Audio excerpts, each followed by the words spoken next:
ጋይስ ማን ነው ኤዜና ጋብሪኤልን እዚህ ፔናልቲ ሹታውት ላይ ይዞ የገባው? አረ በስመ አብ። ፓራጓይ ጀርመንን ጥላ አልፋለች። ልክ እንደ ኤዜና እንደ ጋብሪኤል አይነት ፔናልቲ ነው የተሳተው ከጆናታን ታና። አንዱ የፓራጓይ ነው። ብቻ ምን አይነት ፔናልቲ ሹታውት ነው መሳት የበዛበት ማለት ነው። አረ በስመ አብ። ጀርመኒ ሲጀመር እናንተ ፍራንስ በሉ። ይኸው ፓራጓይ ጀርመንን ጣለው አይደለ? ፍራንስ ደግሞ ስዊድንን ነው የሚጫወተው። ለምንድን ነው የማይወድቀው? ለፖርቹጋል የምታስቡ ሰዎች ማለት ያው የምናስብ ሰዎች አቨርስ ቡድኑን ተሸክሞ ምናምን ተብሎ ተመስግኖ ሳይጨርስ መጀመሪያ ፔናልቲ የሳተው ለጀርመን እሱ ነው። ፓራጓዮች ማለት ነው ቢወድቁ በጣም እንደነሱ በቃ የሚያለቅስ አይኖርም። ለአመት ነበር የሚያለቅሱ።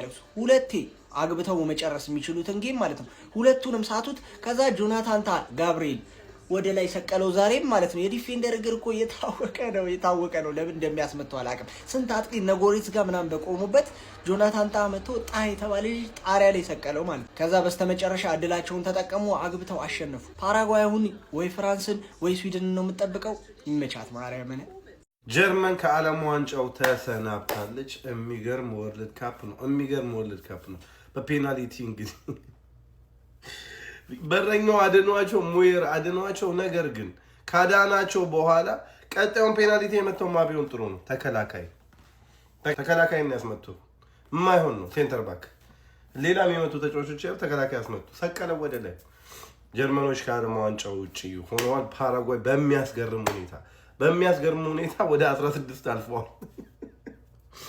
አሬ ዘንድሮ ወርልድ ካፕ ግን የሆነ ነገር ብቻ አለው። ማን አሁን ይሄንን ጨዋታ ፓራጓይ ታሸንፋለች ብሎ ይገምታል? ማን ይገምታል? ማንም። የትም ለማደርሰው እኮ ነው ፓራጓይ፣ የትም ለማደርሰው። የፈረንሳይና የስዊድን አሸናፊ ነው የሚገጥማት ቀጣይ። ፎሹር ፈረንሳይ ነው የሚሆነው። ፈረንሳይ ለበለባታል። ፈረንሳይ እንደሚጠላቸው እርግጠኛ። ነገር ግን የሚገርም ጨዋታ አስመለጡን። ጀርመን ከፈረንሳይ አሪፍ ጨዋታ እና የነበረ 16 ውስጥ ምን አይነት ድራማ ነው የተመለከትነው በዚህ ዓለም ዋንጫ። ይሄ ዓለም ዋንጫማ ልክ አይደለም በእውነት። እንደዚህ አይነት የፔናልቲ ሹታውት አይቼ አላቅም። ኑዌር የተጫወተው አጌንስት ፓራጓይ፣ ኑዌር የተጫወተው አጌንስት ጀርመኒ ነው። በቃ ምንም ማለት አይቻልም። ሁለት ፔናልቲ ስተው ሁለት ፔናልቲ ቀድሞ መሳት ማለት ምን እንደሆነ አስቡ። ያንን መልሶ አቻ አድርጎ ድጋሚ ፔናልቲ ሳቱ።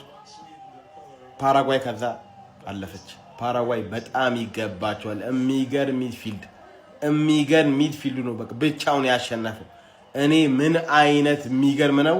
ብቻ ጀርመኒ ባይ ለአርጀንቲና መታሰጋን አንዷ ቲም ናት። ቻው ብለናል። ምን አይነት ምሽት እያየን እንዳለ በለው ጋይስ። ፓራጓይ ምንድን ያስመለከተችን? ምን አይነት እብደት የሆነ ፔናልቲ ሹታውት ነበር የተመለከትነው። እንዲህ ልብ የሚያንጠለጥል ቁጭ ብድግ የሚያደርግ ፔናልቲ ሹታውት ማለት ነው። ፓራጓይ እንግዲህ ከጀርመን ጋር 1-1 መደበኛው የጨዋታ ክፍለ ጊዜ ተለያይታ ወደ ኤክስትራ ታይም አምርታ በኤክስትራ ታይሙም ምንም ጎል ሳይቆጠር እንግዲህ በፔናልቲ ሹታውት 4-3 ጀርመንን መርታት ችላ ነበረ። በጣም እብደት የሆነ ፔናልቲ ሹታውት ነበር የተመለከትነው። ብቻውን ኤክስፕሌን ሊደረግ የሚገባ ማለት ነው። በዚህ ጨዋታ ላይ ፓራጓዮች በኢንሲሶ አማካኝነት 42ኛው ደቂቃ ላይ ጎል አስቆጥሮ የሚገርም መከላከል ነበር ሲያደርጉ የተመለከትናቸው። ከዛም እንግዲህ ጀርመን ጫና ፈጥራ ስትጫወት ነበረ። በካይቨርስ አማካኝነትም እንግዲህ 54ኛው ደቂቃ ላይ ጎል አስቆጥረው አቻ ማድረግ ቻሉ። ከዛ በኋላም ጫና ፈጥራ መጫወት ብትችልም እንግዲህ ጀርመን ተጨማሪ ጎል ማግኘት አልቻለችም ነበር። ወደ ኤክስትራ ታይም አምርቶም ጨዋታው ምንም ጎል ሊቆጠርበት አልቻለም።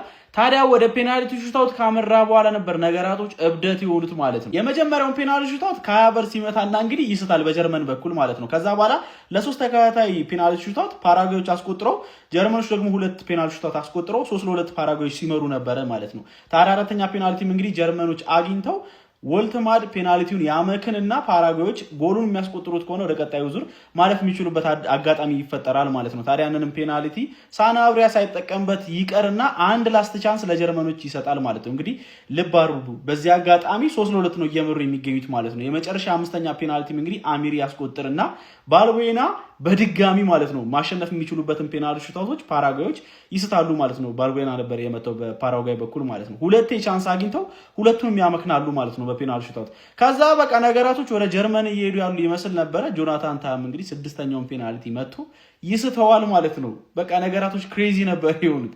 ከዛ ካናሌ በፓራጓይ በኩል የመጨረሻውና ስድስተኛውን ፔናልቲ አስቆጥሮ እንግዲህ ወደ ቀጣዩ ዙር 4-3 ጀርመንን በፔናልቲ አሸንፈው እንዲያልፉ ማድረግ ችሎ ነበር። እብደት የሆነ ፔናልቲ ሽቷት ነበር የተመለከትነው።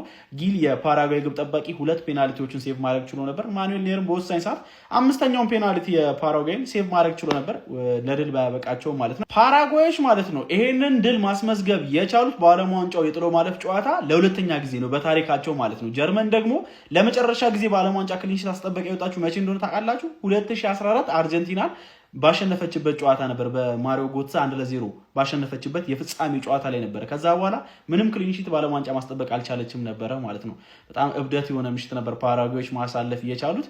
አይገባቸው ማለትም አይቻልም፣ ይገባቸዋል ጨዋታው ላይ ዘይውት ከገቡት እቅድ አንጻር ማለት ነው። ኤኒዌይ በ16ቱ ዙር እንግዲህ ፓራጓዮች የፈረንሳይና የስዊድን አሸናፊ የሚገጥም ይሆናል። ስለ ፓራጓይና ስለ ጨዋታው ምትላላችሁ ሀሳባችሁን አጋሩኝ። የፕላስ ምልክቱ መጫ እንዳትረሱ። ምን አይነት ጨዋታ ነው? በስመ አብ እስከ 8 ሰዓት ተኩል ድረስ ቁጭ ብለን እያየ ነው። ሃቨርዝ ሰጣቸው፣ ሃቨርዝ ነሳ መልሶ። ማን ሃቨርዝ አገባላቸው። ፔናልቲ ሄዱ፣ ፔናልቲ ሳተባቸው።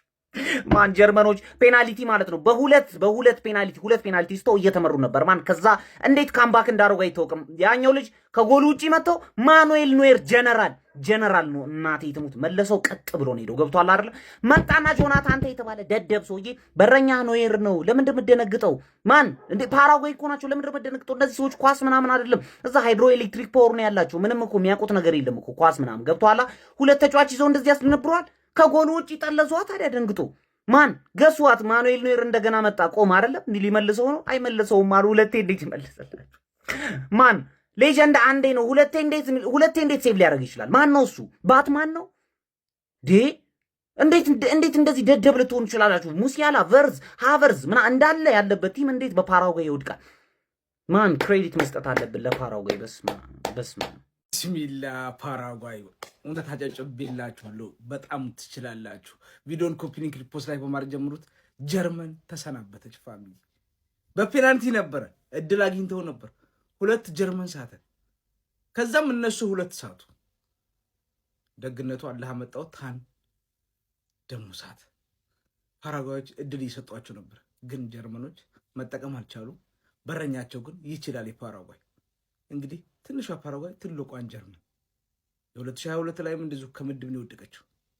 አሁን በርግጥ 32 ገብታ ነበር፣ ግን አይገናኝም ስኳዳቸው ታውቃላችሁ። አሁንም ቢሆን እኔ ጀርመን የትውልድ ጥረት አለ ብዬ አስባለሁ፣ ልክ እንደነ ጣሊያን ምናምን። ግን ቢሆንም ለፓራጓይ አያንስም ነበር። አሰልጣኙ ሀሳብ አንሶት ይሆን አላውቅም። ኒውየርን ጅል እያደረጉት ነበር ፔናልቲው ላይ ራሱ። በጣም ጨዋታው ያን ያህል ደስ የሚል ጨዋታ አልነበረም። ግን እንደዚህ አነስ ያለ ብሔራዊ ቡድን ሲያልፍ በማየት ምን የሚጣላው ብሔራዊ ቡድን የለም። ግን ፓራጓይ ስላለፉ በጣም ደስ ብሎኛል። እስቲ ጨዋታውን የተመለከታችሁ ካላችሁ የተሰማችሁን ኮመንት ላይ አስቀምጡ። ቪዲዮ ከተመቻችሁ ኮፒ ሊንክ ሪፖስት ላይክ ማድረግ እንዳይረሳ። ቴንክ ዩ። ኧረ ይሄ አመት ልክ አይደለም ጀማ፣ አመቱማ ልክ አይደለም። ፓራጓይ እንዲህ ጀርመንን አሸነፈቻት ማንዬ በፔናልቲ። ኧረ ኃጢአት ነው።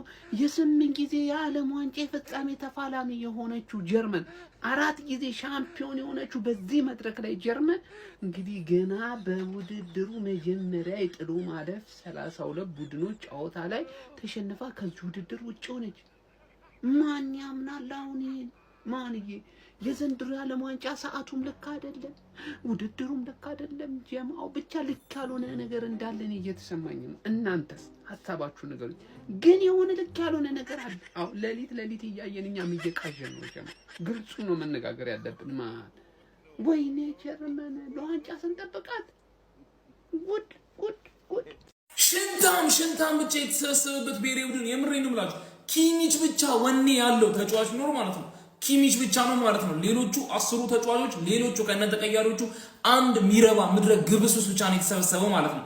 እኔ የጀርመን መሪ ምናምን ነገር ቢያደርገኝ ኖሮ ማለት ነው ሀገር አለኝ ብላችሁ እዛ ምድር እንዳትረግጡ ነው የምላችሁ። ማን ትልቅ ብሔራዊ ቡድን ሆኖ እንደዚህ አይነት የዘቀጠ ፐርፎርማንስ ያሳያሉ። እሺ ፓራጓይ ሀራምቦል ይጫወታሉ እንበል፣ ግን አትሊስት እንኳን የሆነ ነገር ያሳዩ። ሙሉ በሙሉ ሁሌ አየር ኳስ ብቻ መጫወት ምንም በቃ ማይሆን ነገር ሲሰሩ የነበሩት ማለት ነው። የምሬን ነው።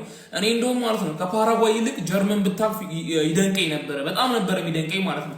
ስለዚህ አላወራላችሁም፣ ስለ ሃቨርስ አላወራላችሁም፣ ምክንያቱም ይሰጣል ከዛ መልሶ ይነሳል ማለት ነው። ግን ማለት ነው ኪሚች ብቻ ወኔ ያላቸው ተጫዋች፣ ሌሎቹ ቀሚስ ለብሰው ነው ወይ ደግሞ ጅንስ ሱሪ አድርገው ነው የሚጫወቱት። በጣም የዘቀጠችው ጀርመን የምሬን ነው። ስሟ ብቻ ነው የቀረው እንጂ በቃ ወድቃለች ጀርመን።